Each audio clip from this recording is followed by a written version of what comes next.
Bonjour, bienvenue dans mon 10e bilan tricot. On commence par un projet en cours. Je vous l'ai déjà montré à chaque étape et il est bientôt prêt d'être terminé et j'espère vraiment le finir là dans les jours qui viennent. Déjà parce que j'ai vraiment hâte de le porter. Je pense que c'est un des projets les plus beaux que j'ai réalisé, je pense.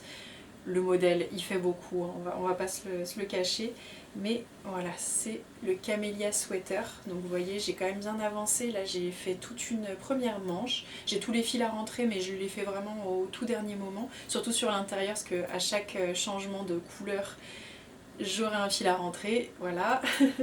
mais voilà, j'en suis à la deuxième manche et il ne me reste vraiment pas grand chose parce que bah, voilà, forcément le nombre de mailles est de plus en plus petit, donc vous voyez, hop, ça me laisse vraiment pas grand chose à terminer et je pourrais enfin le porter.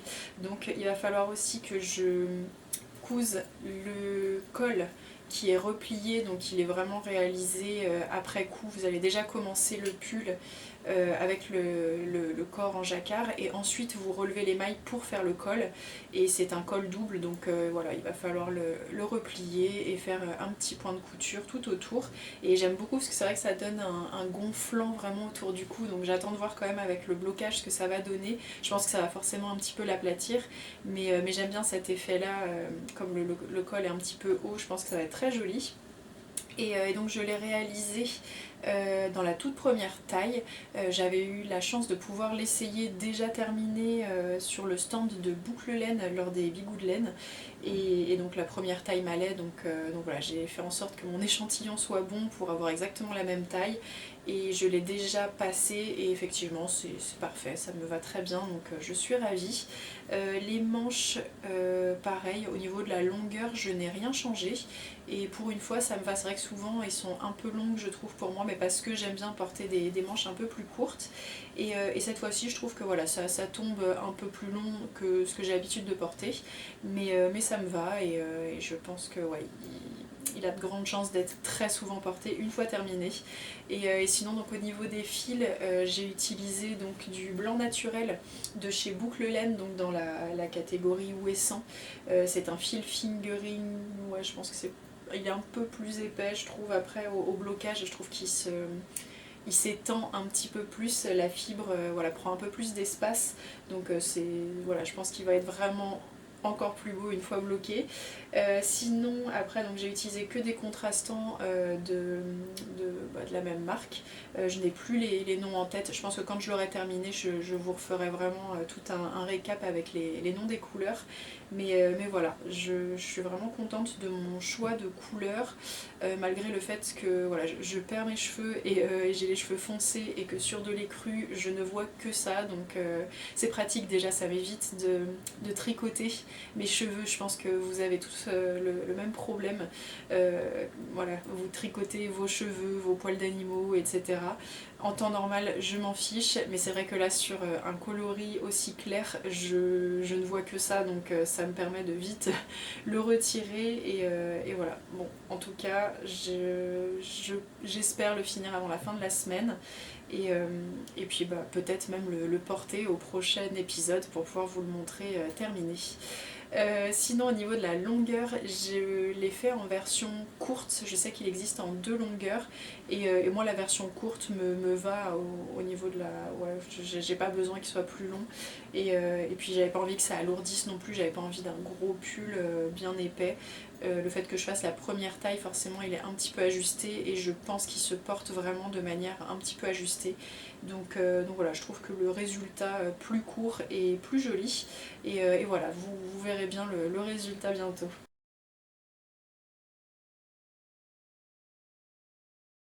Un tout petit projet qui n'a pas de patron mais que voilà, j'ai réalisé il y a peu de temps.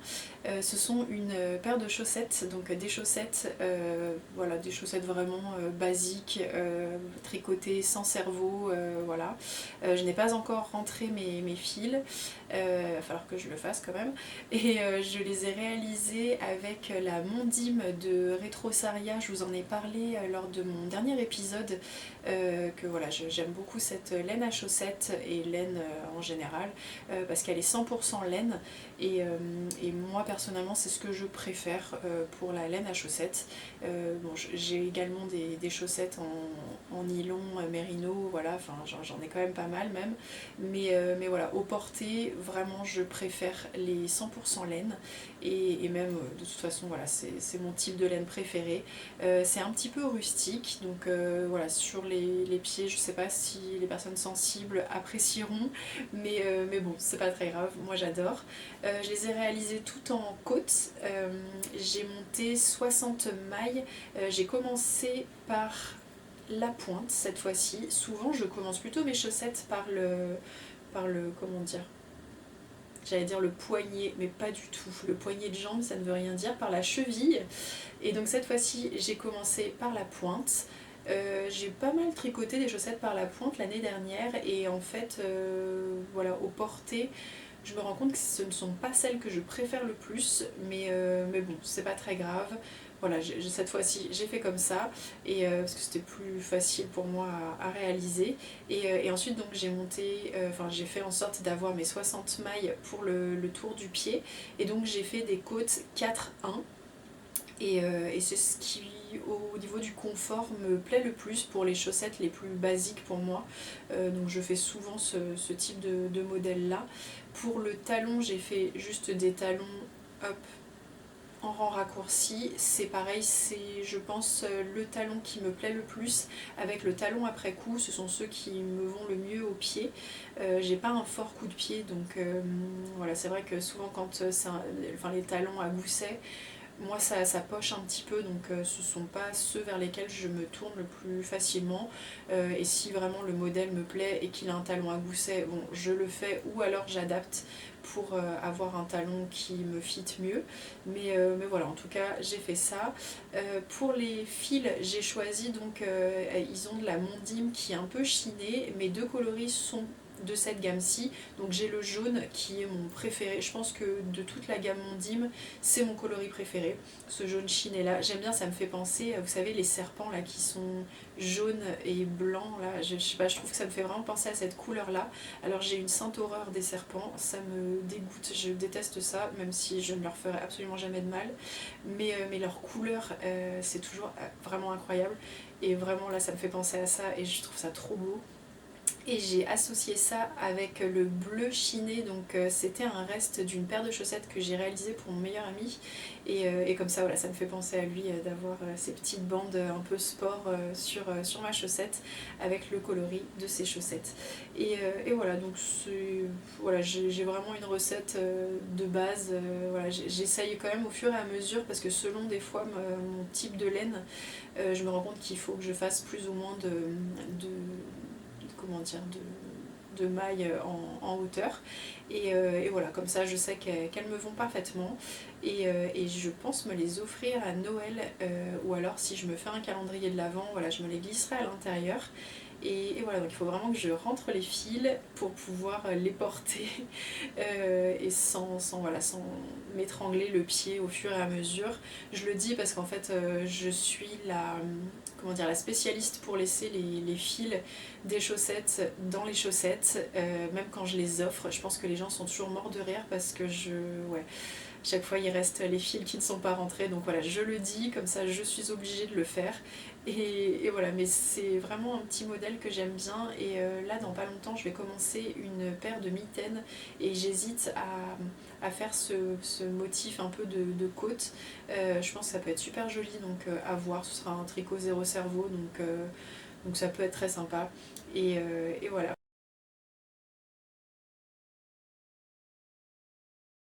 Je vous parlais donc juste avant d'un calendrier de l'Avent éventuel et je suis retombée sur un livre que j'ai dans ma bibliothèque pour réaliser des modèles de Noël, j'allais dire d'Halloween pas du tout, de Noël au tricot, donc c'est ce livre-ci, il est chez les éditions de Saxe, je sais pas s'il existe encore mais il est trop mignon, donc décoration de Noël au tricot de Théa Ritter, je sais pas comment ça se prononce. mais il y a énormément de modèles très sympas à l'intérieur, notamment des boules de Noël, des petits glands aussi, j'en ai déjà réalisé, je sais pas où ils sont mais ils sont vraiment trop beaux, également des petits champignons et voilà, j'avais envie peut-être de me faire un calendrier avec des petites décorations fait main. J'en ai quelques-unes que j'ai faites en feutrine parce que j'ai aussi un livre pour des décorations de Noël en feutrine, donc je pense que je vais un peu mixer les deux techniques voilà, pour m'offrir ça tout au long du mois de décembre. Et donc j'ai réalisé ma première étoile en tricot, donc c'est ce modèle-ci, vous voyez. Donc celle-ci peut être réalisée donc soit en version immense comme ça, soit en version plus petite. Juste la seule chose, je crois que c'est une histoire de nombre de mailles et aussi peut-être de laine un peu plus grosse. Je pense que si vous utilisez une laine plus grosse, vous avez moyen, même avec le plus petit modèle, de réaliser des étoiles plus grandes. Mais là pour le coup j'ai déjà fait la petite, donc c'est voilà, celle qui est sur cette page là, donc il y en a plusieurs. Et donc je l'ai réalisée avec du fil, un reste en fait d'un gilet que je vous ai déjà présenté je pense lors de mon tout premier bilan tricot, enfin c'était un podcast tricot sur mes pulls préférés et c'était sur un gilet que j'aime beaucoup et donc voilà, j'ai réalisé donc cette petite étoile avec mon reste de fil. J'ai une petite erreur au niveau de l'arête ici, donc je suis un peu dégoûtée, mais bon c'est pas grave, je pense que je vais en faire d'autres et puis voilà, rien ne m'empêche peut-être de broder des petits sequins dessus, je pense que ça peut être trop joli. Donc voilà, déjà une petite étoile. C'était hyper facile à réaliser, je pensais que ce serait vraiment galère. Et en fait pas du tout. Le principe c'est que vous allez commencer par l'extérieur de l'étoile, vous allez faire une face puis une autre. Donc vous allez faire tout l'extérieur et au fur et à mesure donc vous allez avoir un jeu de diminution autour de plusieurs arêtes. Et voilà, et après terminer en rond et puis rentrer votre fil et ensuite relever des mailles tout autour de votre rang de montage pour faire l'autre partie. Ensuite vous avez juste à rembourrer. Et puis après rentrer votre fil et puis donc après je pense que je vais la suspendre pour peut-être la mettre dans mon sapin, je vais voir, mais voilà, ça se fait vraiment facilement et puis pareil je pense que c'est un bon projet zéro cerveau parce que mine de rien une fois qu'on a compris le jeu de répétition, je pense que ça se retient très facilement, donc ouais, c'est vraiment un projet facile à réaliser et je pense que ça peut être trop mignon aussi à faire en version décoration d'été, un petit peu façon étoile de mer. Je pense que ça peut être trop mignon aussi à faire, j'imagine bien dans des coloris plus naturels et peut-être même avec pareil, des petites choses brodées dessus, un peu façon coraux qui se seraient accrochés dessus. Je pense que ça peut être super sympa. Et voilà, ça me donne envie quand même d'essayer la version plus grosse. Après c'est juste dans ma déco, je vois pas trop à quel endroit je la mettrais, donc c'est ça qui me freine un petit peu. Mais voilà, je suis très contente de ce modèle.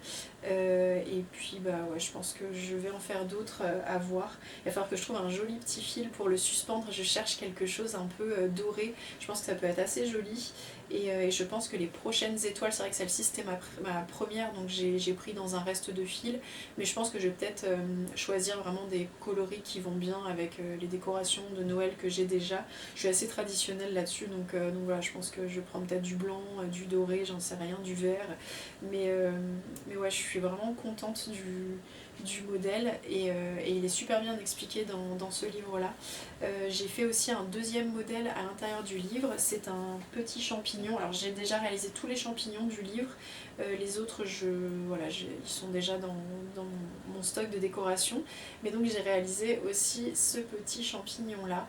Je vous mettrai des photos pour que vous voyez les petits détails, mais on voit vraiment il y a un effet lamelle en dessous de la tête du champignon, ça j'aime beaucoup ce détail là. Après au niveau de la construction, je pense que vous vous en doutez, on fait déjà une première partie, on la laisse de côté un peu comme les petits amigurumis au crochet, vous voyez, vous faites déjà une première partie, ensuite vous faites la seconde partie et puis vous raccordez les deux, vous faites les motifs brodés et puis voilà, ça se fait quand même hyper facilement. Celui-ci c'est le champignon que je trouve plus faciles peut-être dans le livre. Non pas que les autres sont compliqués, hein. Enfin franchement ils sont tous assez simples à réaliser. Mais voilà, je pense que si vous voulez faire un premier champignon, le modèle est hyper sympa. J'ai une photo avec tous les petits champignons. Je crois que le tout premier que j'avais réalisé c'était l'amanite tue-mouche. Et en fait sur les autres modèles vous avez un point de broderie, donc un point de nœud à réaliser pour avoir tous les petits, je sais pas comment ça s'appelle, les espèces de petites mouchetées là sur les champignons. Mais voilà, ça se fait vraiment très bien. Je me souviens pas avoir eu de difficultés particulières pour le réaliser. Mais voilà, celui-ci reste à mon avis le plus simple. Et pareil, je pense que je vais essayer de trouver un fil pour pouvoir le suspendre. J'hésitais au départ à le suspendre sur le côté, et puis en fait je pense que je vais faire de manière très classique, je vais le suspendre par le haut. Et voilà, j'ai essayé de trouver le même fil que pour mes étoiles. Et voilà, donc je vous dirai si finalement j'ai opté pour cette histoire de calendrier de l'Avent, d'objets tricotés ou créés par mes soins pour m'offrir à moi-même ce cadeau. Mais j'aime bien l'idée, c'est vrai que tous les ans je me faisais une boîte de bas que je m'offrais à Noël, et cette année je ne le fais pas parce que j'ai assez de chaussettes tricotées, donc j'avais pas forcément... j'ai vraiment ralenti le rythme sur les chaussettes en tricot, et je me suis dit que voilà, ça pouvait être un petit projet sympa à faire, donc voilà, là il va falloir que je reprenne un petit peu, parce que mine de rien, dans un mois le décompte va commencer, donc voilà, c'est un petit projet de côté, et puis si je ne le fais pas c'est pas très grave, il y aura toujours du chocolat pour égayer la journée, donc tout va bien.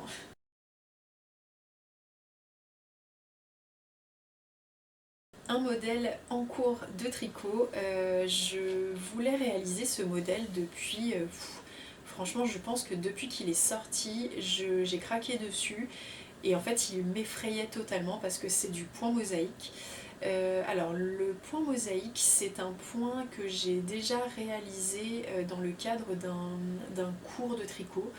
J'ai suivi en fait un cours avec une prof de tricot, peu importe. Et en fait c'était pour réaliser l'écharpe Vanessa de Alice Hammer. Je suis méga fan de cette écharpe, j'ai vraiment envie de la tricoter. Par contre j'ai pas la laine pour la tricoter, donc voilà, c'est un projet que je garde en tête. Et puis un jour peut-être que je la réaliserai, donc il faudra que je trouve le bon fil. Alors je vous avoue que j'ai en tête un fil mais qui coûte excessivement cher. Si je devais me réaliser cette écharpe, donc voilà, ça reste dans un coin de ma tête. Mais voilà, c'est pas grave. Mais voilà, ça m'avait permis d'apprendre le point mosaïque, et en fait c'est un point qui est quand même assez facile. Par contre pour moi c'est un peu compliqué parce que je confonds facilement, vous savez, la gauche, la droite, devant, derrière, c'est toujours un peu compliqué pour moi. Donc voilà, c'est plus par rapport à ça que voilà, ça a du mal à avancer au niveau du process. Et donc voilà, j'avais un petit peu peur de me lancer dans ce modèle là. Et puis finalement je me suis dit que c'était un petit projet, si je n'y arrivais pas je pouvais toujours détricoter. La laine c'était de la laine que j'avais chez moi et qui n'avait pas de projet vraiment attitré, donc voilà, c'était pas trop grave.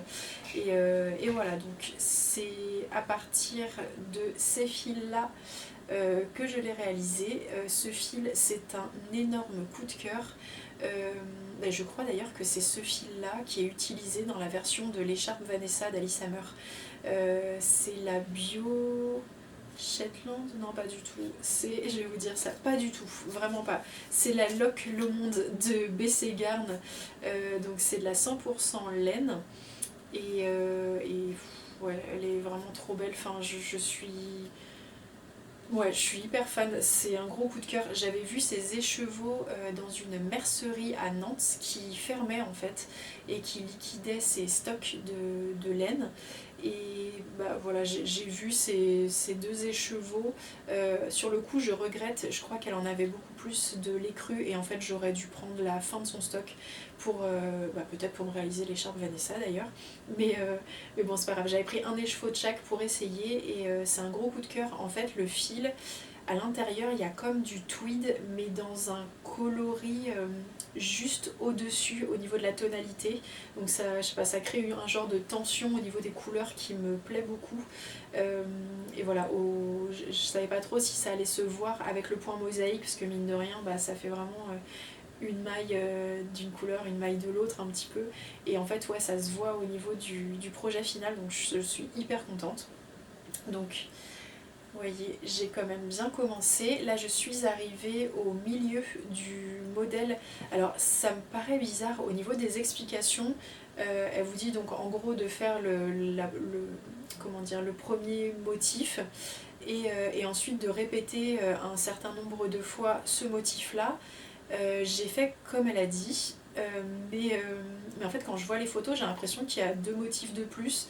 Donc je savais pas, j'ai stressé, donc j'ai fait un motif de plus, voilà, mais sans savoir si j'aurais assez de fil. Voilà, j'ai pas voulu trop prendre de risques non plus, parce que j'avoue que ça me prend du temps quand même à faire, même si c'est un projet à mon avis qui est rapide. Mais voilà, c'est vrai que il faut vraiment que je réfléchisse beaucoup quand je le fais, pour ne pas me tromper, et puis surtout détricoter de la mosaïque. En fait, je sais pas après comment recompter mon nombre de rangs. Donc voilà, j'évite de faire trop de bêtises pour pas me retrouver à devoir tout détricoter pour tout recommencer. Mais voilà, je suis hyper contente déjà du milieu de mon bandana. J'espère qu'il sera assez long pour pouvoir le nouer. D'autant que mon mari a bien craqué dessus. Je pense que les couleurs ils font pour beaucoup, c'est vraiment les couleurs qu'il aime bien. Et donc je pense qu'il va vouloir l'utiliser aussi. Et j'espère qu'il sera assez large.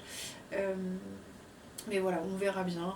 Et puis au pire, j'ai de quoi en faire dans d'autres coloris. Et peut-être avec un petit peu plus de fil. Donc voilà, je prendrai moins de risques.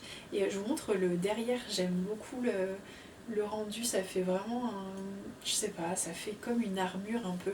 Et ouais, ça me plaît beaucoup, cet effet tissé un peu. Ouais, j'aime vraiment bien le point mosaïque. Je trouve ça hyper beau. Je ne suis pas sûre d'avoir envie de me réaliser tout un pull en point mosaïque, même une paire de chaussettes en point mosaïque. Je pense que, ah ouais, avec des toutes petites aiguilles, j'ai vraiment pas envie d'essayer en fait. Mais voilà, là ça se tricote. Moi je l'ai fait en 4. Je sais plus si le modèle recommande du 4. Mais voilà, c'est ce qui correspondait avec mon type de fil. Mais voilà, je suis vraiment contente du résultat. Au niveau de la construction, le modèle se commence donc sur une pointe. Vous allez réaliser donc un certain nombre de rangs avant de commencer le motif qui va se trouver sur toute la bordure du bandana. Donc ça va être la bordure en bas, voilà. Et donc vous allez faire déjà un premier motif de fleurs, et ensuite vous allez à chaque fois avoir toute une partie donc, qui va augmenter avec le même motif à répéter, et donc cette bordure. Donc c'est vraiment, comment dire, c'est pas un modèle que j'arrive à retenir, donc je suis obligée de regarder le patron à chaque fois, mais je pense que voilà, ceux qui ont vraiment la logique du point mosaïque en tête, je pense que vous retenez facilement l'enchaînement à chaque fois des motifs. À chaque fois, pour vous donner une idée, on travaille 2 rangs, donc un aller-retour avec un coloris avant d'enchaîner sur le coloris suivant. Et voilà, ça se fait quand même assez bien. Ça permet aussi de savoir un petit peu quand même où on en est. J'ai dû à un moment détricoter, et c'est vrai que le fait de savoir voilà, qu'on a fait 2 rangées dans un coloris, 2 rangées dans l'autre, on arrive quand même à s'y retrouver finalement. Donc voilà, c'est vrai que je m'en fais un peu tout un monde du point mosaïque à chaque fois, mais c'est vrai que ça se fait quand même assez bien. Et voilà, donc après le motif central, donc voilà, là vous voyez, je vous dis, j'ai commencé à faire la première diminution pour attaquer l'autre côté du bandana. Et voilà, ça se joue en fait au milieu d'une fleur de bordure. Donc voilà, il est vraiment bien pensé. Et surtout, je pense qu'il y a moyen comment dire, de le réaliser de plein de tailles différentes. C'est vrai que là moi j'ai vraiment voulu faire la forme assez courte, parce que je suis aussi limitée par le fait que je n'ai qu'un écheveau de chaque. Mais je pense que si vous avez plus en quantité, il y a moyen de se faire un grand châle comme ça. Je pense que ça peut être hyper beau. Et puis en plus, je pense qu'il va tenir quand même assez chaud, parce que mine de rien, le fil moi c'est du DK je pense, cette fibre là, donc voilà, ça fait quand même quelque chose d'assez doudou, et voilà, j'ai hâte de le voir terminer pour me rendre compte un petit peu de la taille, et je pense que je le referai. C'est un modèle qui est gratuit, c'est un modèle que vous pouvez trouver sur le site de Hobby. J'ai plus exactement la chronologie, mais c'était le magazine Pom Pom qui a arrêté, je crois, d'être en version papier, et qui s'est associé à Hobby pour proposer donc tous les patrons des magazines suivants, je pense, je sais pas, sur leur site, et les modèles sont traduits dans plein de langues, dont le français, et voilà, donc vous pouvez le trouver en français si jamais vous ne tricotez pas dans d'autres langues. D'autant voilà, enfin, pour moi là sur du point mosaïque, j'avais pas forcément envie de le tenter en anglais, j'avoue, mais bon voilà, je l'ai fait en français, et il est bien expliqué. Le fait pareil qu'il y ait une grille à suivre, voilà, un diagramme, moi ça m'aide énormément, c'est comme ça que j'arrive le mieux à me rendre compte. Voilà, j'ai fait un petit dessin pour savoir où j'en suis à chaque fois, et ça se fait assez bien. Le modèle, il y a des explications écrites, il y a des abréviations, donc je me suis fait un petit truc à côté pour me souvenir les abréviations, à quoi elles faisaient référence, mais bon voilà, je m'en sors assez bien.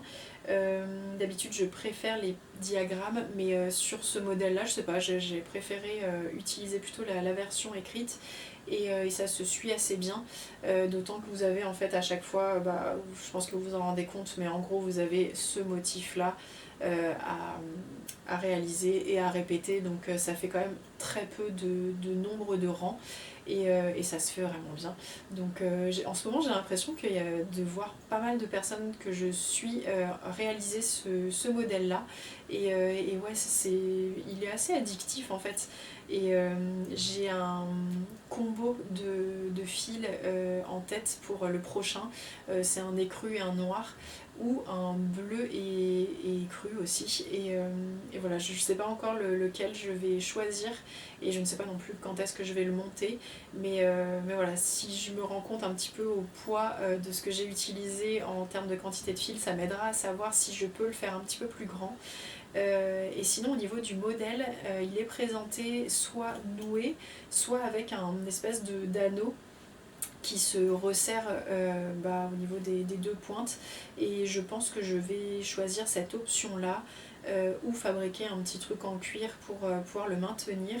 Je pense que ça peut être hyper joli aussi en cuir, donc à voir, mais ouais, j'aime beaucoup le choix de couleurs, j'aime beaucoup le modèle, et donc voilà, vous pouvez le retrouver chez Hobby, gratuit, juste à télécharger. Je crois qu'il faut que vous donniez quand même votre adresse mail pour le recevoir, mais voilà, c'est un chouette modèle si vous n'avez jamais fait de mosaïque. C'est très bien expliqué, très bon premier modèle à réaliser.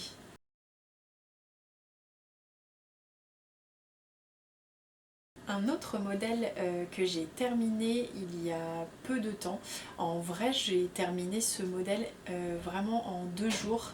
J'ai dû le détricoter la première fois que je l'ai fait parce que la taille ne me convenait pas. Donc voilà, ça m'avait pris peut-être 2 soirées à faire, et donc je l'ai détricoté, et puis pareil, ça m'a repris 2 soirées à refaire dans la bonne taille. Mais donc c'est ce petit bonnet. Apparemment, alors moi je ne suis pas du tout ces podcasts, mais je crois que c'est Lysandre qui en parlait apparemment, enfin voilà, c'est ce qu'on m'a dit, voilà, donc peut-être que vous l'avez déjà vu chez elle. Mais voilà, c'est le modèle du bonnet Spritz de Loli Lafay. Alors Loli Lafay, je crois que c'est le premier modèle que je réalise d'elle. J'aime bien son univers, mais c'est vrai que j'ai jamais craqué sur l'un de ses modèles autrement, pour être tricoté. Je crois qu'il y avait le pull millefeuille à un moment qui me donnait envie d'être réalisé, et puis en fait je sais pas si je le porterai au quotidien. C'est vrai qu'elle a un univers quand même assez particulier, et je sais pas pourquoi, je pense que je trouve ça très joli, mais j'arrive pas à rentrer dans ce style là, enfin je sais pas, ça me convient, mais j'aime les regarder et voilà. Et cette fois-ci c'est vrai que le bonnet m'a énormément plu, c'est ma copine Christine qui m'en a parlé. Et voilà, donc c'est vrai que quand je l'ai vu, j'ai vraiment craqué littéralement dessus. J'aime bien son côté hyper épais et fluffy. À la base, il est tricoté, je crois, dans un fil d'éca avec 2 brins de mohair. Donc voilà, vous vous rendez compte un petit peu de l'effet très doudou du modèle. Je pense qu'il doit être très chaud. J'habite dans une région où il fait pas forcément très froid. Enfin là, je sais que l'hiver dernier, j'ai pas spécialement eu très froid, donc voilà, j'espère que cet hiver il fera peut-être froid pour pouvoir le porter sans avoir trop chaud.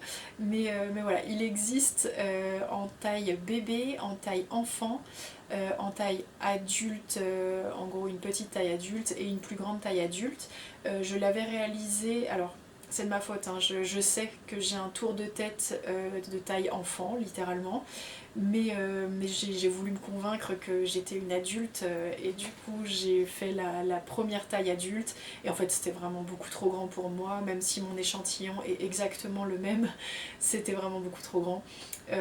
Bon, ça tenait plus ou moins, mais c'est vrai qu'il faut toujours avoir une aisance négative sur les bonnets et là c'était ouais, c'était pas gérable, je pense qu'il se sera quand même envolé au fur et à mesure du temps.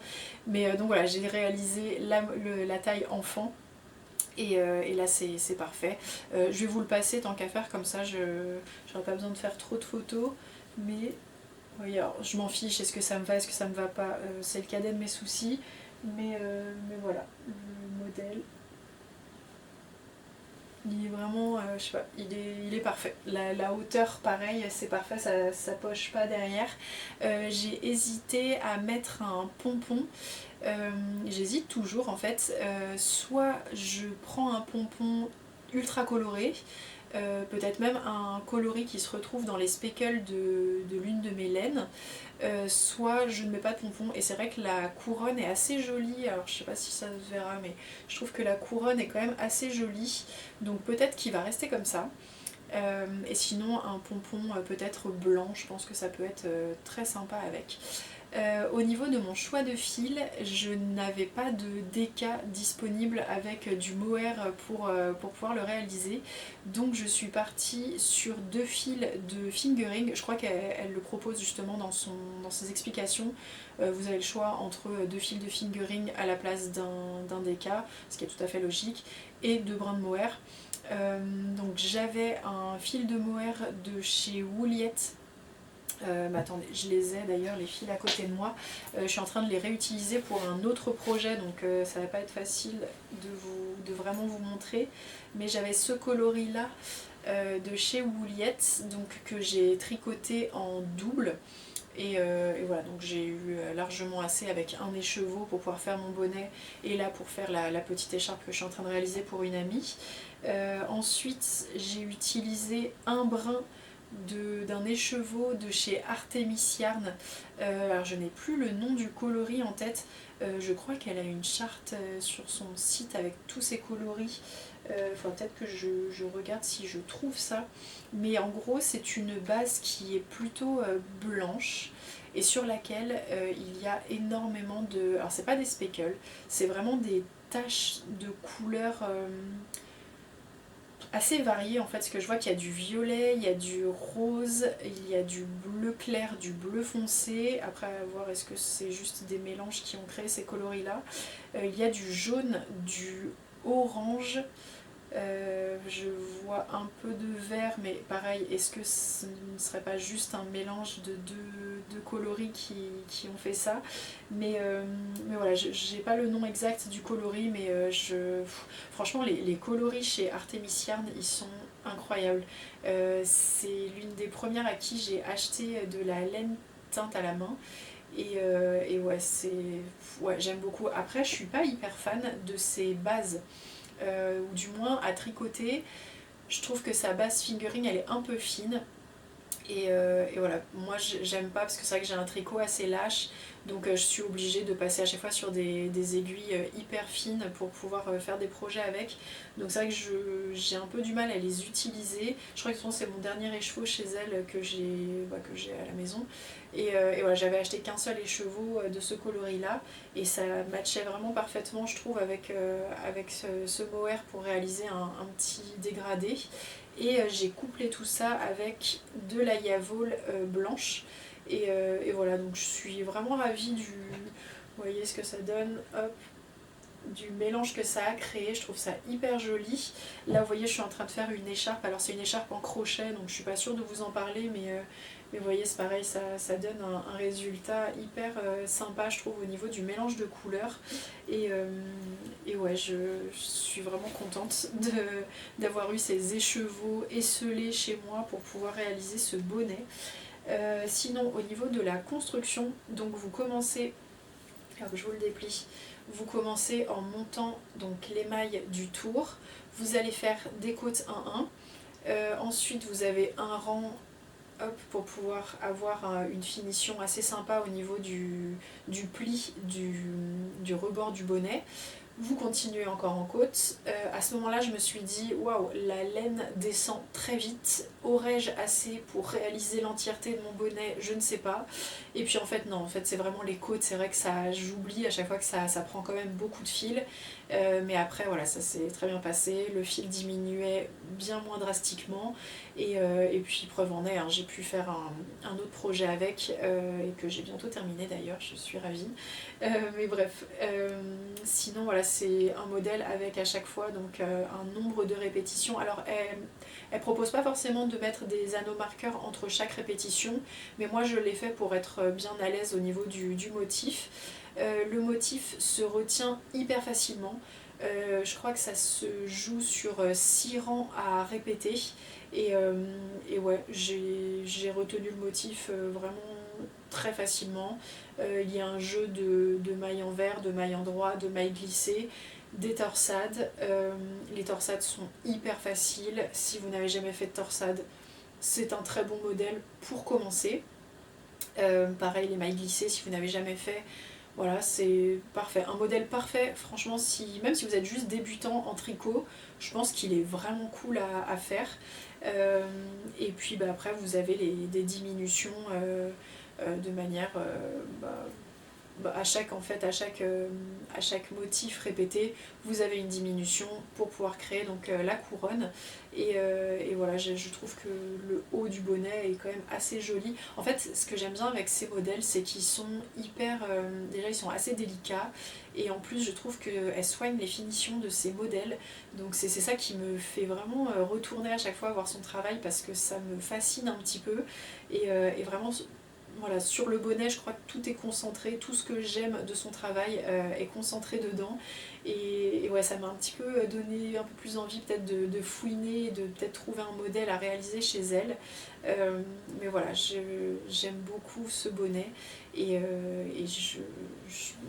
ouais, je pense qu'avec mon petit manteau que j'ai cousu, si jamais vous suivez mes bilans couture, il est littéralement dans ces coloris là, il est écru blanc, enfin il est vraiment très très clair avec des grosses tulipes violettes et voilà, je pense qu'il sera parfait.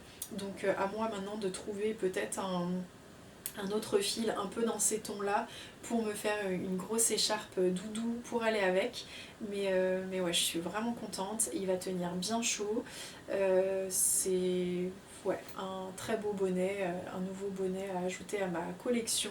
Je me rends compte que de plus en plus j'aime les bonnets avec des torsades.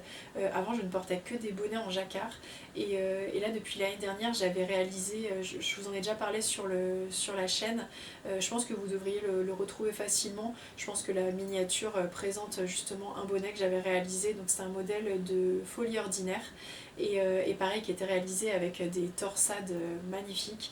Et en fait je me rends compte que j'adore les bonnets à torsade et là d'avoir terminé ce bonnet, je n'ai qu'une envie, c'est de faire un pull entièrement en torsade. Je n'ai jamais fait ça. Je pense que je vais m'éclater à le faire si je le fais. J'avais vu un modèle chez, comment elle s'appelle, Trust de Mojo, un modèle avec des torsades qui me plaît énormément. Je crois que j'en ai vu un autre chez Tête Bêche, donc il va falloir que je sais pas, que je potasse un petit peu tout ça parce que j'ai un fil, enfin un duo de fils de chez Wouliette qui est magnifique et que j'ai envie de tricoter là parce qu'il est vert et qu'on arrive à Noël et que forcément je ne pense que à du vert actuellement et c'est une de mes couleurs préférées, donc forcément ça me taraude un petit peu d'en tricoter. Là j'en ai pas fait depuis longtemps, mais voilà, petit bonnet terminé, vite terminé. Donc encore une fois, si vous êtes débutant et que vous avez envie quand même de vous challenger un petit peu avec autre chose que du jersey, choisissez ce bonnet là, donc le Spritz de Loli Lafay, et je pense que vous serez absolument ravis. Je vous montre rapidement, même si c'est du crochet, hein, peut-être que ça n'intéressera personne, mais la petite écharpe là que je suis en train de faire pour une amie, ça rend hyper bien. Alors c'est réalisé de manière très classique, vous montez un certain nombre de mailles serrées sur une chaînette, et ensuite vous travaillez en mailles serrées à chaque fois, et puis tous les rangs vous travaillez seulement avec le brin arrière, et à chaque fois vous faites une ligne de mailles serrées, vous terminez à la fin par une maille en l'air, vous partez dans l'autre sens, etc. et vous montez comme ça jusqu'à ce que mort s'en suive, de votre laine évidemment. Mais voilà, je suis ravie de ce combo. En fait, pendant que j'étais en train de tricoter mon bonnet, elle s'est arrêtée de manger juste pour regarder ma laine, tellement elle a craqué sur les coloris. Donc je me suis dit que je pouvais peut-être lui faire un petit projet dans mes restes. Je sais pas si j'aurai assez pour finir le modèle que j'ai en tête. Je pense qu'il va être un peu plus court que le modèle, mais c'était un modèle qu'on avait vu dans un catalogue, et on avait toutes les deux craqué pour ce modèle là, et c'est vrai que quand je le vois ça me fait vraiment penser à elle, donc voilà, j'espère quand même avoir assez de fil pour le terminer. Je vous montre rapidement le catalogue. C'est ce catalogue là, donc c'est le Made by Me. Je vous ai déjà parlé de cette gamme de catalogues là lors de ma dernière cagoule, vous voyez, avec les cornes, tout ça. Là c'est le dernier numéro je crois qui est sorti, donc de Rico, donc c'est le numéro 21. J'adore le modèle en présentation, là, le petit pull. Je me dis qu'en ombelle il y a moyen de le faire. Je l'imagine bien en rayé, ça peut être trop beau. Mais voilà, à l'intérieur il y a donc un modèle d'une petite écharpe. Alors c'est un style un peu particulier, hein. Je sais pas, genre vous voyez les modèles qui sont à l'intérieur du catalogue. Moi j'adore, mais j'entends que ça ne peut pas forcément plaire à tout le monde. Mais c'est une petite écharpe que vous nouez en fait sur l'avant, et ça crée un énorme nœud au niveau du cou, et je sais pas, je trouve ça hyper joli, elle aussi, et donc j'espère quand même que j'aurai assez de longueur pour qu'elle puisse le nouer et que ça puisse créer cet effet de gros nœud. Vous voyez, c'est celui-là, il est hyper beau. Quand je le vois je me dis ah je suis pas sûre d'avoir assez, mais en même temps je ne l'ai pas bloqué, et le point en fait de crochet qui est utilisé fait que ça se détend quand même pas mal, donc je pense que voilà, il va quand même falloir que je le bloque pour gagner un petit peu en longueur.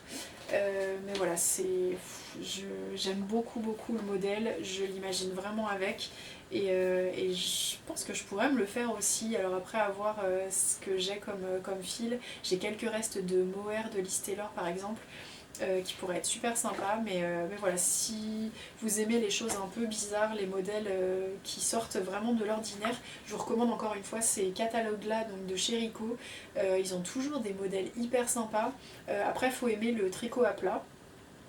Moi je déteste, mais ça ne m'empêche pas d'en faire, parce que c'est vrai que quand même ça donne une certaine tenue quand on coud les modèles. C'est vrai que ça donne quand même un petit peu plus de, je sais pas, ouais, ça se tient mieux en fait, même si voilà, je milite pour le tricot en rond encore plus développé, mais voilà, c'est vrai que les modèles dedans qui sont réalisés à plat le sont pour une bonne raison, et sont très jolis, donc voilà.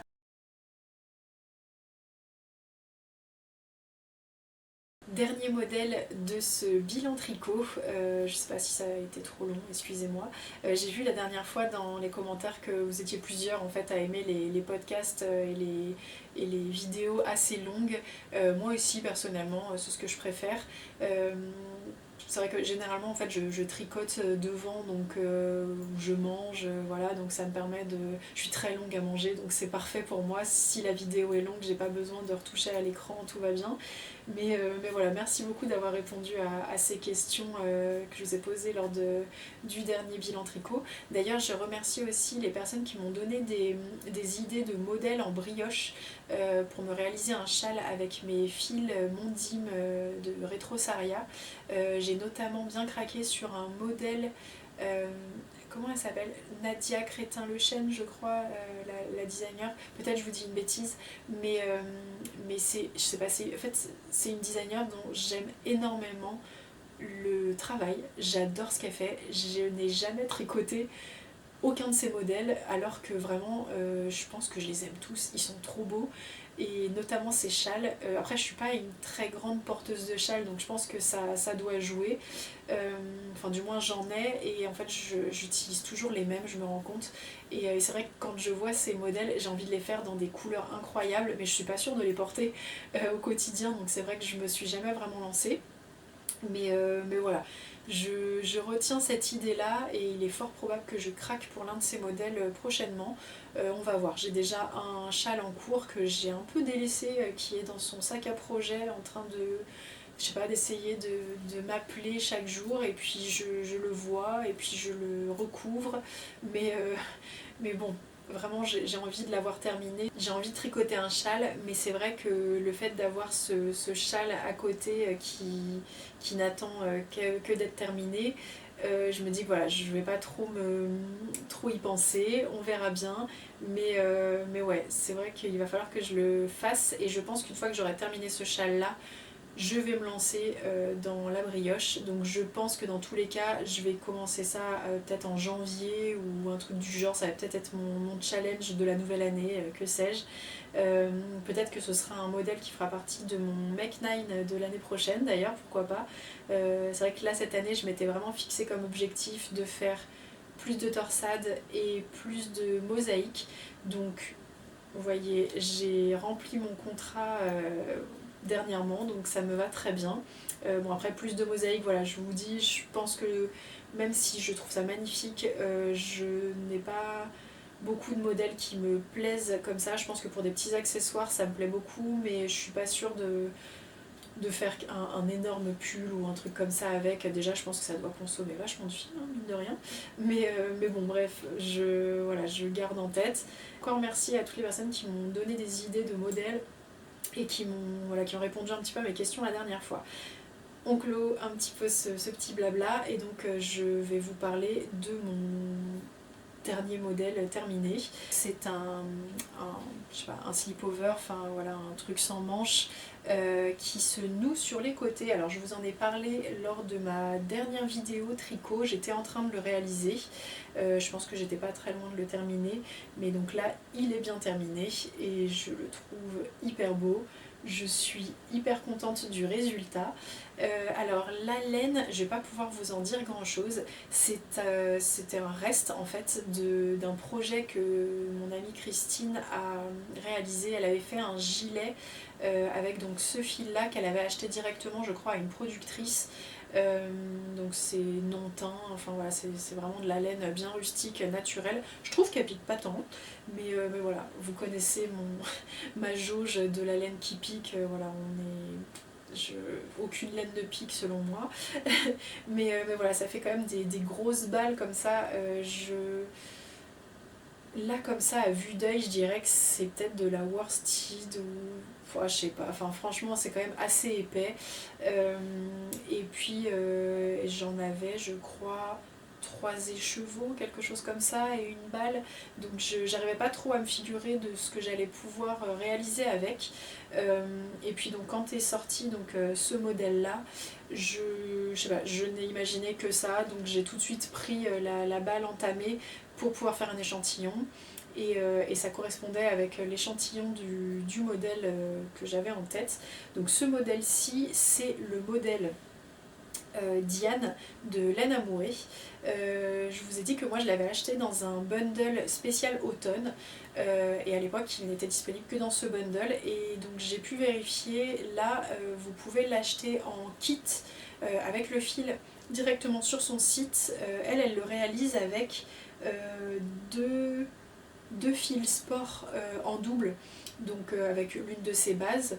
Je pense que ça doit être super beau d'ailleurs, mais bon bref, peu importe. Et sinon vous pouvez acheter juste le modèle. Alors je n'ai pas vu juste le modèle sur son site directement, mais je l'ai vu sur Ravelry. Voilà, vous tapez laine à mourer Ravelry et vous tomberez dessus. Et voilà, il est vraiment cool. J'adore le fait qu'il y ait un gros col roulé comme ça. Il est quand même assez haut, donc il monte vraiment bien haut. Donc je pense que je n'aurais même pas besoin forcément de mettre une grosse écharpe par-dessus. Juste une cagoule, voilà, ça ira très bien. Donc ça peut être hyper pratique quand on n'aime pas être trop engoncé dans ses vêtements l'hiver. Si vous avez plein de sacs notamment, enfin moi ça m'arrive souvent, donc je pense que je vais être ravie d'avoir ce petit modèle là, d'autant que sous un manteau il prend pas trop de place parce que vous n'avez pas de manches. Par contre vous avez donc des nœuds, donc ça va quand même à prendre en compte parce que ça fait quand même assez épais en fait à porter. Enfin, je pense que ça peut être gênant pour certaines personnes. Moi ça ne m'a pas trop gênée parce que je suis habituée à porter des machins hyper amples, hyper avec des grosses manches qui font, je sais pas, je pourrais passer 4 fois mon bras à l'intérieur. Donc je suis habituée à être avec des gros vêtements, on va dire. Mais voilà, je pense que si vous mettez juste des petites vestes, etc., ça peut être un peu gênant d'avoir ça en dessous d'une veste. Mais voilà, c'est hyper sympa. Je me dis même par-dessus carrément une petite veste en jean, ça peut être hyper joli. Et voilà, donc ça se tricote de la taille 80 à la taille 140 je crois, 140, ouais c'est ça, vous avez quand même pas mal de tailles. J'ai réalisé la deuxième taille, j'avais commencé par me faire la première taille et en fait je pense qu'il aurait été un poil trop petit. Et puis bon, en fait la deuxième taille convenait parfaitement à ma carrure, donc voilà, je me suis pas trop posé de questions. En fait j'avais fait la première taille en me disant si j'ai pas assez de fil, peut-être que ça passera mieux dans la première taille, mais en même temps après je me suis dit en vrai ça se tente et puis au pire je détricote si je n'ai pas assez. Et j'ai bien fait parce qu'en fait j'ai assez, vous voyez il me reste encore tout ça. Donc vous le commencez, je crois que c'était par le bas, ouais c'est ça, vous faites les côtes du bas. Je n'ai pas changé de taille d'aiguille pour mes côtes du bas, pour la simple et bonne raison que moi mon échantillon correspondait mais avec une grosseur d'aiguille plus petite. Mais par contre si je passais sur la taille encore plus petite, c'était pas agréable à tricoter, j'avais hyper mal aux mains, donc j'ai tout fait dans la même taille d'aiguille. Et puis bon voilà, ça fait moins joli entre guillemets, mais en vrai je pense que les personnes ne vont absolument pas s'en rendre compte. Là je l'ai pas bloqué pareil, donc je pense qu'il pourrait s'étendre un petit peu. Je suis pas sûre de le bloquer, je trouve que voilà, le rendu n'est pas horrible, mais voilà, je suis pas sûre de le bloquer parce que c'est quand même une laine qui est épaisse. Et je pense que là il fait un peu frais, et puis je vous disais je chauffe pas en fait dans mon atelier, donc je pense que ça mettrait des jours avant de sécher. Voilà, je pense que c'est pas la meilleure période pour le faire. Donc là cet hiver je vais le porter comme ça, mais je pense que quand je ferai la bascule vêtements d'hiver, vêtements d'été, enfin bien que dans mon armoire tout est, voilà, j'ai pas des choses cachées au niveau de mes vêtements. Donc voilà, quand vraiment je ferai le gros lavage de tous mes pulls avant l'arrivée de l'été, je m'occuperai de le bloquer et ça ira très bien. Et donc vous commencez par le bas, ensuite vous faites en aller-retour le corps, vous faites la deuxième partie et ensuite vous rejoignez en grafting les épaules. Moi j'aime bien cette finition là, je trouve ça quand même assez propre. Après je pense que voilà, ça aurait pu être fait juste en récupérant les mailles en haut, mais voilà, ça se fait très bien dans ce sens là également. Ensuite vous avez à récupérer donc toutes les mailles du col pour pouvoir faire le col roulé. Donc vous voyez il est quand même assez haut. une fois déplié, et puis une fois replié, moi personnellement ça me fait toute la hauteur de mon cou. J'ai un cou assez long en plus, donc c'est chouette d'avoir un truc qui monte bien. J'ai suivi vraiment toutes les mesures du modèle. Ensuite vous allez faire des bandes, alors je crois que j'ai pas utilisé la même technique qu'elle pour les bandes, je crois que c'était peut-être un jersey double ou quelque chose comme ça, je sais plus. Mais moi j'ai juste réalisé des côtes, voilà, 2 bandes de côtes. Je sais pas ce que j'ai, je pense que j'ai 5 mailles ou 6. Non, je crois que j'ai 6 mailles par contre. Donc j'ai fait 6 mailles et que j'ai tricoté en côte 1-1. Et voilà, j'en ai fait 4, je les ai cousus sur les côtés et puis après je les ai juste noués et j'ai pas forcément bloqué le nouage, mais voilà, ça ne bouge pas. Je l'ai pas encore porté dans mon quotidien, mais je pense qu'il va vraiment très rapidement faire partie de ma garde-robe. Je pense que sur une robe ça peut être hyper beau, sur une robe longue. Je porte pas mal de robes longues en fait en automne, mais peut-être que je vais adapter pour le porter l'hiver parce que mine de rien avec ce gros col je pense que ça va tenir bien chaud, donc je pense que ouais, ça va être hyper agréable. Au niveau de la longueur pareil, j'avais peur qu'il soit un peu trop court et finalement ça recouvre même le ventre, donc ouais, je pense qu'il va vraiment faire partie de mes indispensables et j'en suis ravie. Le modèle original, vous avez donc les broderies qui sont faites sur tout le plastron, en fait sur tout le haut du plastron, enfin du haut, et moi en fait je n'ai fait que sur un côté, j'ai pas voulu faire partout. Je vous disais, normalement vous avez une petite perle qui est brodée au milieu des fleurs, vraiment au centre. Moi c'est pas trop mon style, je voulais que ça fasse un peu plus rustique, donc je n'ai pas brodé les perles au milieu. J'ai longtemps hésité à faire peut-être un petit point quand même, avec le même fil, pour que ça donne un petit peu plus de relief, et au final j'aime tellement ce point de broderie. Vous avez d'ailleurs une vidéo qui vous montre comment elle le réalise, donc voilà, quand vous avez le patron vous avez aussi cette vidéo support pour réaliser la broderie. Je m'en suis rendu compte après, j'avoue que j'avais déjà brodé mes fleurs et puis je me suis dit ah c'est pratique, voilà, c'est génial, et effectivement c'est vraiment pratique à suivre. Mais ouais, je suis vraiment contente. J'ai fait des demi-fleurs, j'ai fait des fleurs et je trouve ça très très beau. J'ai utilisé pareil le même fil pour broder. Et puis ça s'est quand même assez bien fait. Je trouve qu'à broder ce fil là était peut-être un petit peu plus délicat dans le sens où je sais pas, les brins en fait s'écartent un petit peu facilement, donc c'était peut-être le détail un peu plus compliqué. Et puis aussi mine de rien il est assez épais, donc quand j'ai dû faire ma broderie il a vraiment fallu que j'écrase bien mon brin pour le faire passer dans mon aiguille. Et petite astuce, moi j'utilise régulièrement enfin j'utilise jamais des aiguilles vraiment pour la laine. Donc voilà, c'est peut-être pour ça aussi que le brin ne rentrait pas dans mes aiguilles.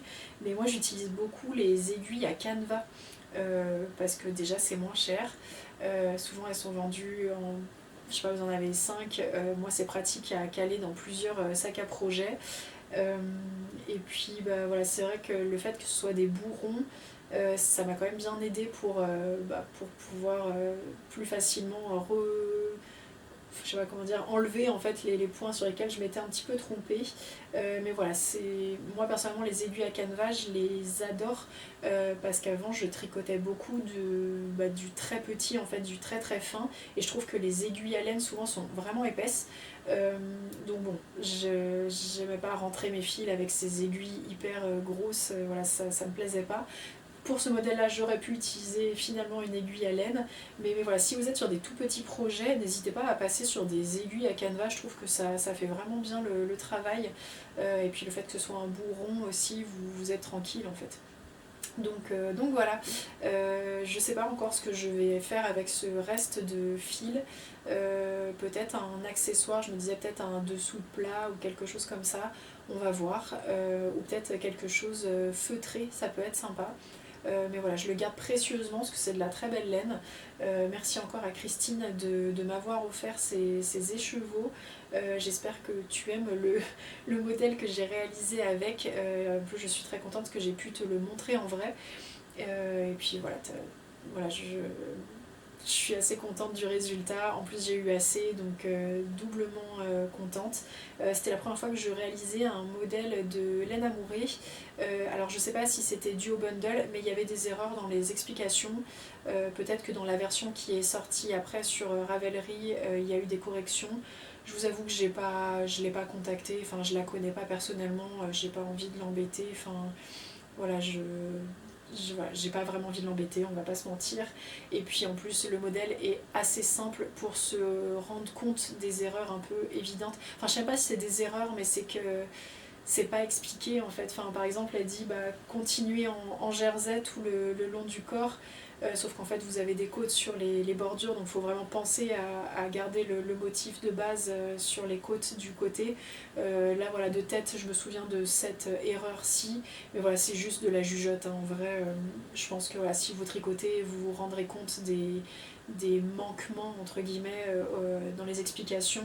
Après je pense que voilà, la mise en page fait que il y avait peut-être des contraintes techniques, donc elle a un petit peu raccourci les explications, mais voilà, enfin tout va bien, tout s'est très bien passé, mon modèle est terminé, il me plaît, je ne lui en veux pas d'avoir omis quelques petites informations, tout va bien et je suis sûre que pour vous aussi ce sera la même chose. Et voilà, donc nous allons clôturer ce 10e épisode de Bilan Tricot. Je pensais pas en arriver déjà à 10 vidéos tricot. Je suis toujours étonnée en fait de voir finalement le nombre de tricots que je réalise dans des petits temps. C'est vrai que mes amis me le disent souvent. Je m'en rends pas compte, moi, c'est vrai que ça fait tellement partie de mon quotidien le tricot. Depuis 5 ans, je tricote littéralement tous les jours. Donc, ouais, c'est vrai que je me rends pas compte finalement du débit de réalisation que j'ai. Mais bon, enfin, ouais, c'est vrai que là, de faire des vidéos, je m'en rends un petit peu plus compte. Et c'est chouette. Et c'est vrai que je me rends compte aussi au quotidien un petit peu plus des choses que je porte. Et c'est vrai que, mine de rien, je ne porte plus aucun pull du commerce. Je pense que les personnes qui tricotent, vous devez tout à fait comprendre ce truc-là. Enfin, c'est vrai que moi, je suis... Comment dire, j'ai été acheteuse de tissus, en fait. Enfin, comment... Avec des fournisseurs, etc. Enfin, voilà, je suis habituée, en fait, à toucher des matières. Et puis même, enfin, je suis un peu obsédée. Enfin, quand je vais dans un magasin... Enfin, je pense que je tripote tout parce que juste au toucher, enfin forcément quand c'est votre métier, vous vous en rendez compte. Enfin moi le tissu, la laine, c'est mon métier en fait littéralement depuis que j'ai 20 ans, je suis dans ce milieu-là. Donc c'est vrai que juste au toucher, je me rends compte de comment ça va vieillir, comment est-ce que ça va tenir dans le temps, comment ça va se laver, comment je vais pouvoir l'utiliser, etc. Et c'est vrai que voilà, enfin, j'arrive plus à utiliser, enfin, à porter des pulls du commerce parce que, bah, voilà, juste au toucher, je me rends compte en fait que ça ne va pas aller en fait. Donc, c'est vrai que je n'en achète plus, même si je les tripote tous dès que je rentre dans un magasin, je sais pertinemment que je vais pas craquer dessus. Et c'est vrai que plus ça va, plus je me rends compte que tous les pulls que j'ai, bah, je les porte au quotidien. Et puis certains ont déjà un certain nombre d'années. Et c'est vrai que quand je les vois, j'ai l'impression qu'ils n'ont absolument pas bougé. Et en plus, je suis hyper. Comment dire, je supporte pas la moindre bouloche sur mes vêtements, j'aime pas ça. Après voilà, je les entretiens quand même hyper régulièrement. C'est vrai que ne serait-ce que juste pour les mythes, j'ai tendance quand même à très souvent aérer mes tricots, enfin mes laines aussi. Enfin là je regarde en bas parce qu'en fait littéralement l'intégralité de mon stash est par terre en plein soleil voilà, pour que ça prenne un peu la lumière, pour éviter qu'il y ait des petites bêtes à l'intérieur. Mais ça je le fais aussi en fait avec mes tricots, mes pulls. Et après c'est vrai que voilà, j'en ai pas tant que ça en fait. Je pense que j'ai déjà vu un peu les armoires de mes copines tricoteuses et c'est vrai qu'elles en ont une quantité affolante. C'est vrai que moi j'ai tendance à les vendre quand je ne les porte plus. Ça permet à des gens qui ne tricotent pas d'avoir de la seconde main en plus de qualité. Personnellement je consomme énormément en seconde main, donc c'est important pour moi que les vêtements que je laisse en seconde main soient de bonne qualité, du moins les miens en tout cas. C'est vrai que pour ma fille c'est un peu différent parce que c'est vrai qu'il change tellement de taille rapidement que je suis obligée d'acheter dans le commerce. Enfin obligée, ça va, j'ai pas le couteau sous la gorge non plus, mais voilà, je pense que vous voyez ce que je veux dire. Mais c'est vrai que voilà, j'ai vraiment à cœur de léguer entre guillemets mes tricots, donc soit je les vends, soit je les donne, et j'en suis assez contente. J'ai eu d'ailleurs une question il n'y a pas longtemps sur mon pull magnifique, noir et cru. Je pense que si vous êtes sur ma chaîne, vous avez dû le voir passer parce qu'il est en miniature d'une de mes vidéos. C'est le Cultaneito, je crois, le modèle, le nom du modèle. Il vient de Tricot Nordique. Donc ce sont que des modèles inspirés du Kalevala.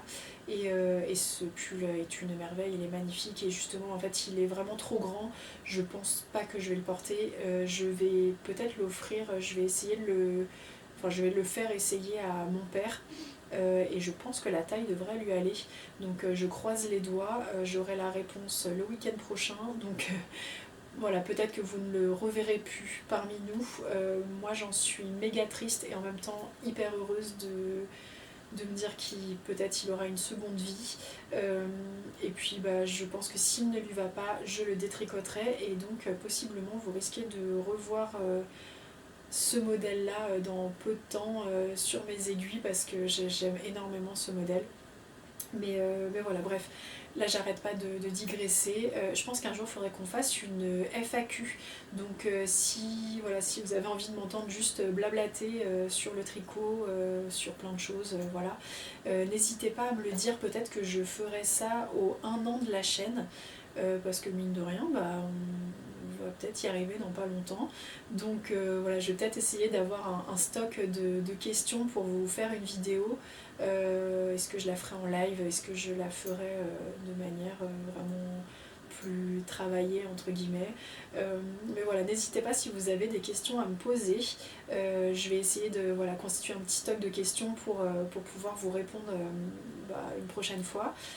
Autrement, je suis en train de voir pour acheter une nouvelle caméra, donc peut-être que ce sont les dernières images que vous voyez avec cette qualité, j'ai pas envie de dire déplorable, mais en fait moi ça me dérange pas. J'ai littéralement appris à filmer à l'époque où j'étais à l'école, je faisais des arts plastiques, donc forcément moi j'ai filmé avec des Super 8, avec l'époque des caméras, avec les cassettes DV et tout ça, donc voilà, je suis habituée à avoir une image qui est pas incroyable, donc c'est vrai que bon, ce genre d'image ne me dérange pas, mais je comprends que voilà, entre le son qui doit pas être top et l'image qui je sais pas, a des variations de lumière pas possibles. D'ailleurs là j'ai utilisé une lumière artificielle, je sais pas ce que ça donnera, désolée si c'était horrible, mais voilà, je tâtonne encore. Mais bon, je voulais pas forcément investir rapidement dans une caméra, j'ai fait avec ce que j'avais et ça n'a pas eu l'air de trop vous déranger. Pour l'instant, j'ai pas eu de retour en ce sens. Merci d'ailleurs, parce que de toute façon je n'aurais rien pu y faire, hein, voilà. Mais voilà, en tout cas, voilà, je suis en train de regarder pour acheter une nouvelle caméra. J'ai mis assez d'argent de côté, donc je vais prendre le temps de me renseigner, de voir, enfin voilà, donc peut-être que la prochaine fois ce sera mieux ou pas, c'est pas grave. Merci beaucoup d'avoir regardé donc ce 10e épisode donc de Bilan Tricot et on se retrouve une prochaine fois. Je pense que ce sera peut-être de la couture, donc on verra, mais j'espère que la prochaine fois je vous montrerai le châle terminé. Je pense pas. J'espère que je vous montrerai le châle terminé. Allez, une folie. Peut-être le pull de mon mari terminé, qui sait. Non plus. Mais au moins le pull, voilà, le camélia sweater que je vous ai présenté au tout début de ce podcast, ce sera déjà parfait. Voilà, à bientôt.